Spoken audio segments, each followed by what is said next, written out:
हे guys, welcome back once again guys. आज है part number 4 chemistry class 11th chapter number 1 some basic concepts of chemistry का पहला fourth part है। आज के इस पार्ट में हम करने जा रहे हैं लॉज ऑफ केमिकल कम्बिनेशन। बहुत ही इंपॉर्टेंट टॉपिक है। पहले हम लॉज ऑफ केमिकल कम्बिनेशन आज उठाएंगे।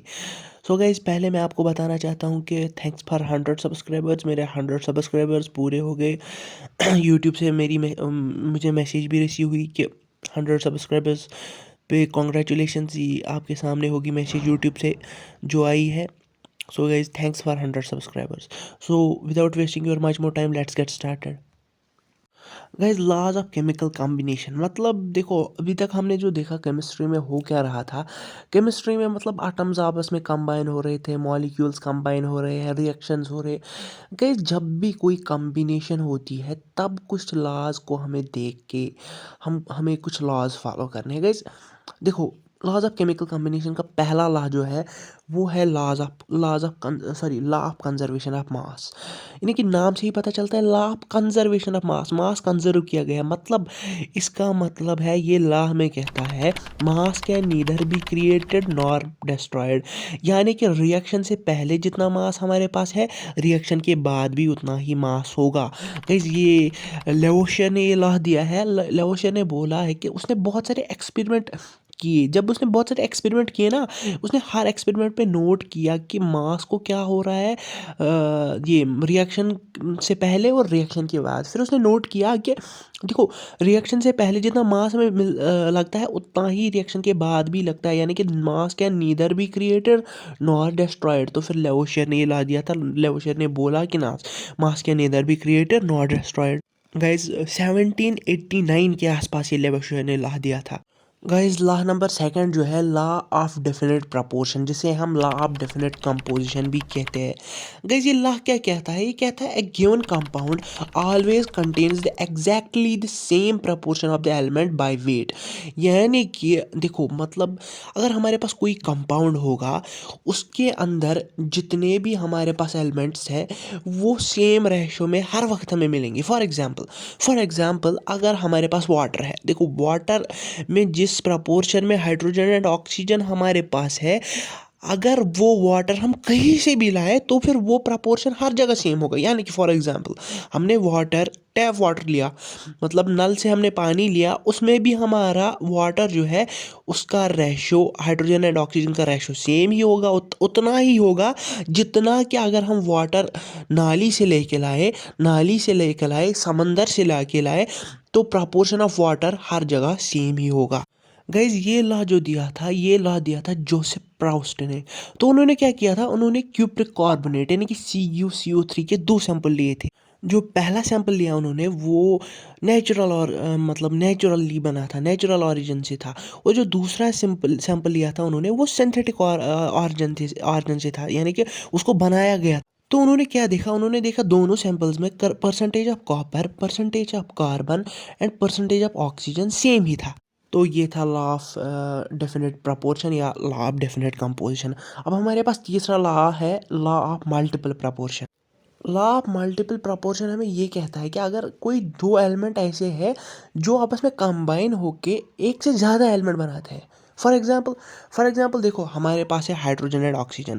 देखो, जब हाइड्रोजन एंड ऑक्सीजन मिलते हैं, वो एक तो वाटर भी बनाते हैं और हाइड्रोजन पेरोक्साइड भी बनाते हैं। तो ऐसे केस में हम क्या देखते हैं, ऐसे केस में हम देखते हैं the mass of one element combined to the fixed mass of other element. देखो, जैसे इस केस में हो रहा है, इस केस में क्या होता है, देखो पहले में क्या होता है, 16 ग्राम ऑफ ऑक्सीजन हाइड्रोजन के 2 ग्राम से कंबाइन होके मिलाता है, बनाता है वाटर। और दूसरे केस में क्या देखते हैं हम, दूसरे केस में हम देखते हैं 32 gram of oxygen combines with fixed mass of hydrogen, that's 2 grams. मतलब पहले केस में तो 16 gram of oxygen 2 gram of hydrogen से मिल रहा है, और दूसरे केस में 32 gram of oxygen 2 gram hydrogen से मिल रहा है। देखो, दोनों केसेस में हाइड्रोजन का मास जो है वो सेम है, लेकिन ऑक्सीजन का मास क्या है, वो चेंज हो रहा है। एक में है 16, एक में है 32। तो ऐसे केस में क्या होता है, ऐसे केस में होता है जो ऑक्सीजन के जो मासेस है, they will always be in the ratio of the small whole numbers. मतलब देखो ऑक्सीजन के जो रेशोज है 16:32। देखो 16:32 होता है 1:2। 1:2 स्मॉल होल नंबर्स के रेशो में है ये स्मॉल होल नंबर के रेशो में है। यही है ये लॉ का मतलब। देखो ये लॉ क्या बोलता है, अगर कोई दो एलिमेंट दो से ज़्यादा कंपाउंड्स बनाते हैं तो उसमें क्या होता है, उसमें एक एलिमेंट जो होता है उसका मास फिक्स्ड होता है, जैसे हाइड्रोजन का मास फिक्स्ड होता है। और जो दो एलिमेंट है, दूसरे दो एलिमेंट है यानी कि ऑक्सीजन है, ऑक्सीजन के दो मतलब दोनों केसों में दो ऑक्सीजन जो है उनका जो मास है वो डिफरेंट है। पहले में है 16, दूसरे में है 32। तो इस केस में क्या होता है, इस केस में होता है जो हाइड्रोजन है वो फिक्स्ड रहता है, लेकिन जो ऑक्सीजन के मासेज है, ऑक्सीजन का रेशो जो है वो स्मॉल होल नंबर्स में आता है। जैसे यहाँ पे स्मॉल होल नंबर क्या आया, 1:2। सो गाइस लॉ नंबर 4 पे चलते हैं हम। जो लॉ नंबर 4 है वो है हमारा Gay Lussac's law of gaseous volumes. यानी कि नाम से ही पता चलता है ये गे-लुज़ैक ने दिया है ये लॉ। तो ये लॉ क्या कहता है, ये लॉ कहता है कि अगर किसी केमिकल रिएक्शन में हमारे दो गैसेस कंबाइन होते हैं, देखो जब गैसेस कंबाइन होते हैं ना तब हम मासेस की बात नहीं करते, तब हम करते हैं वॉल्यूम की बात। तो फिर ये लॉ क्या कहता है, जब दो गैसेस मिलते हैं एक केमिकल रिएक्शन में तो उनका जो वॉल्यूम होता है वो हमेशा सिंपल रेशो में होता है। फॉर एग्जाम्पल क्या सिंपल रेशो में, फॉर एग्जाम्पल हमारे पास हाइड्रोजन और ऑक्सीजन है। जब हाइड्रोजन एंड ऑक्सीजन मिले, ये दोनों गैस है, जब हाइड्रोजन एंड ऑक्सीजन मिले इन्होंने क्या बनाया, वाटर। देखो जब 100 ग्राम हम मानेंगे 100 gram of 100 ml of hydrogen मिला, 100 ml ऑफ हाइड्रोजन मिला 50 ml ऑफ ऑक्सीजन के साथ, तो इनका जो रेशो आएगा ना वो 2:1 आएगा। यानी कि हमेशा सिंपल रेशो में आएगा इनका आंसर, वैल्यू जो आएगा इनका सिंपल रेशो में 2:1। यही कहता है हमारा Gay Lussac's law of gaseous volumes. So guys अगर आप ध्यान से देखोगे ना तो ये लॉ ऑफ डेफिनेट प्रपोर्शन की तरह है। अब फ़र्क इतना है, वहाँ पे हम बात करते थे मासेस के बारे में और यहाँ पे हम बात कर रहे हैं वॉल्यूम के बारे में।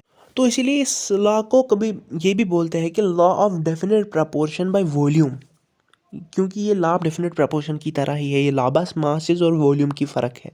सो लास्ट लॉ हमारे पास है एवोगैड्रोस लॉ। ये लास्ट लॉ है हमारे पास। तो ये लॉ क्या कहता है, एवोगैड्रो कहता है, एवोगैड्रो ने दिया था ये लॉ। ये एवोगैड्रो कहता है कि अगर हमारे पास दो गैसेस है लेकिन उनका वॉल्यूम सेम है, हमारे पास दो गैसेस, मान लो हमारे पास हाइड्रोजन गैस है और ऑक्सीजन गैस है, लेकिन इनका वॉल्यूम सेम है, तो फिर अगर at the same pressure and same temperature, अगर सेम और सेम प्रेशर और सेम टेम्परेचर पे ये दो गैसेस होंगे हमारे पास, इनका वॉल्यूम सेम होगा, तो फिर इनके अंदर जो नंबर ऑफ मॉलिक्यूल्स होंगे वो इक्वल होंगे। तो फिर क्या कहता है एवोगैड्रो, एवोगैड्रो कहता है अगर हमारे पास दो गैसेस है सेम वॉल्यूम के, सेम टेम्परेचर और सेम प्रेशर के प्रेशर पे, तो उनके उनके अंदर जो वो ये मॉलिक्यूल्स होंगे वो इक्वल नंबर ऑफ मॉलिक्यूल्स होंगे। और एवोगैड्रो जो थे वो पहले साइंटिस्ट थे जो नंबर ऑफ मॉलिक्यूल्स और नंबर ऑफ एटम्स के बारे में बात करते थे। देखो जो उस टाइम जो साइंटिस्ट थे ना, मतलब डेल्टन वेल्टन थे, डेल्टन था और साइंटिस्ट थे जो एवोगैड्रो के वक्त थे साइंटिस्ट थे, तो वो क्या कहते थे, वो कहते थे कि दो सेम एटम कभी कंबाइन नहीं होंगे। फॉर एग्जांपल दो हाइड्रोजन कंबाइन नहीं होंगे, मतलब हाइड्रोजन हाइड्रोजन कंबाइन नहीं होंगे, ऑक्सीजन एंड ऑक्सीजन कंबाइन नहीं होंगे। वो कहते हैं देखो हाइड्रोजन एंड ऑक्सीजन तो कंबाइन हो सकते थे उनके नज़रिए से, लेकिन हाइड्रोजन एंड हाइड्रोजन कंबाइन नहीं हो सकते थे, ऑक्सीजन एंड ऑक्सीजन कंबाइन नहीं हो सकते थे, कार्बन एंड कार्बन कंबाइन नहीं हो सकते थे। लेकिन आज हमें पता है जो ऑक्सीजन का मॉलिक्यूल होता है वो भी डायटोमिक होता है, वो दो ऑक्सीजन से मिलके बना होता है। तो जो पॉली एटॉमिक का जो कॉन्सेप्ट है ना, मतलब एक से ज़्यादा एटम्स मिलके कुछ बना सकते हैं, ये एवोगैड्रो ने दिया है। तो देखो आज हम क्या कहते हैं, आज हम कहते हैं H2O, वाटर अगर हम डिफाइन करेंगे हम कहेंगे H2O। देखो जो एवोगैड्रो का नजरिया था ना वो कह रहा था one volume of hydrogen plus one volume of hydrogen plus one volume of oxygen, वो ऐसे कहता था। देखो वो क्या कहता था, वो कहता था देखो ये तो सेम टेम्परेचर एंड प्रेशर पे था ना, one volume of hydrogen, one volume of hydrogen plus one volume of oxygen, ये सेम टेम्परेचर एंड प्रेशर पे थे। तो फिर वो कहता था इन सब डब्बों के अंदर, इन सब के अंदर इक्वल नंबर ऑफ मॉलिक्यूल्स होंगे। लेकिन जो उस वक्त के लोग थे वो ये मानने के लिए तैयार नहीं थे कि एवोगैड्रो सच कह रहा है। जिन दिनों एवोगैड्रो ने ये ला दिया था उस वक्त उसके बाद का यकीन करने वाला कोई नहीं था, लेकिन कुछ सालों के बाद फिर सबको यकीन हुआ कि जो एवोगैड्रो कह रहा था कि ये सच कह रहा था।